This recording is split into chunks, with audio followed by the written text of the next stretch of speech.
Good morning, or rather, good afternoon now, book lovers of the internet. Welcome back to my channel, and welcome to the third video of the day. I am Book Nerd 802, and in this one, I am going to be reviewing the second chapter from Like a Splinter in Your Mind by Matt Lawrence.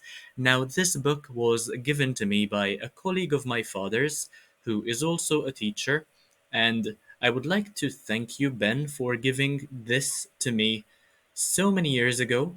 I really appreciate it. I read this one already and I even reviewed it on Goodreads, but I thought that it would be a good idea to start reading it all over again and review each chapter individually. So in this one, I am going to be reviewing the second chapter, which is called Tumbling Down the Rabbit Hole.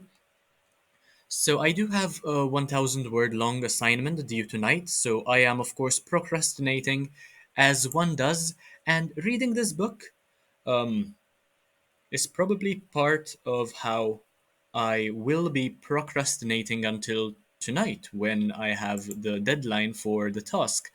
So, this chapter has a lot to do with how we perceive the world and how much of it we can truly believe. One always keeps in mind that, or should keep in mind, that the reality you are living in might not be real at all. You might wake up from it and discover that it's all been a dream. Perhaps that is what happens when we die. We can't really know. There is no way of proving this yet, at least.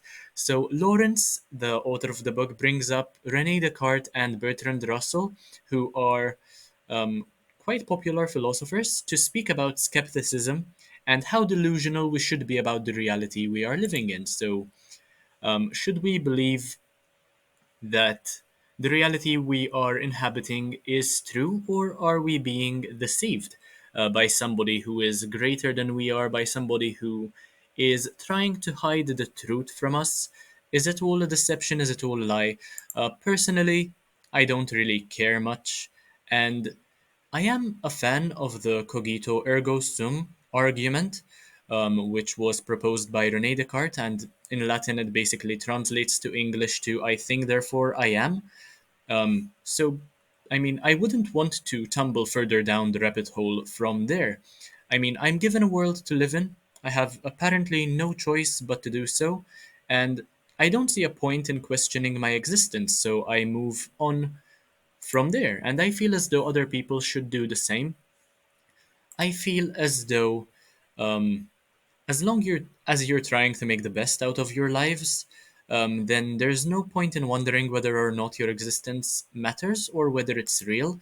I'm not telling you to break any world records here, to do the impossible. I am trying to tell you that as long as you're doing something which makes you happy, something that is making others happy, and living your life to the fullest without hurting anybody, and doing all that is expected of you, maybe all that you should do, all that you are capable of doing to the best of your abilities, then there's no point in wondering whether or not your existence is real, or even the thought that the reality you're living in is complete futility, and that you should perhaps kill yourself or commit suicide or die or something, because it's all for naught. That is definitely not the case.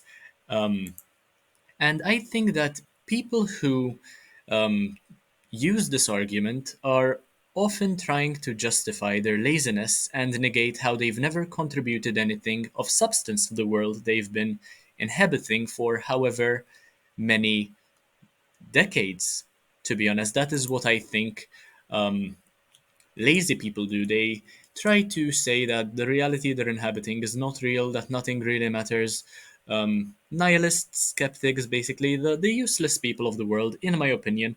Apologies if I am treading on any people's feet here. I mean, I am not a philosopher myself, but these questions I do have an answer to, and definitely an opinion. And I don't think it's that deep, honestly. People think that the rabbit hole is much deeper. They do a lot of overthinking, make it seem as though it's much more important than it actually is. But this is the world we're living in, and even in its lucidity, there isn't much of a point in wondering whether or not we'll ever wake up. I mean, you should face that reality once it happens and try to live in the moment, live in the present. feel free to dwell on the past. I mean, sure, all your memories might not be true either, but they mean something to you. I mean, emotions have a lot of value to us, and the future doesn't exist, basically. So, I tend to stay away from rabbit holes altogether, to be honest, especially since I'm not a rabbit and neither am I some sort of predator trying to hunt for a rabbit, but that is just my opinion. Let me know what you think of the reality you're living in, whether you have any thoughts regarding um, its truthfulness, whether you think it's all a deception, whether you agree with what I've been saying these past few minutes. But that was my review of the second chapter of Like a Splinter in Your Mind by Matt Lawrence. This is genuinely a very thought provoking book and quite well written as well. There are many sources, many recommended readings to do here, and I will definitely be making more videos to speak about the concepts brought up in this book in relation to the Matrix movies. So thank you so much for watching. If you enjoyed the video, make sure to like, comment, share, subscribe. Check out the rest of my content because why not? It's absolutely amazing. And I will see you in the next one, hopefully very, very soon. Bye, guys.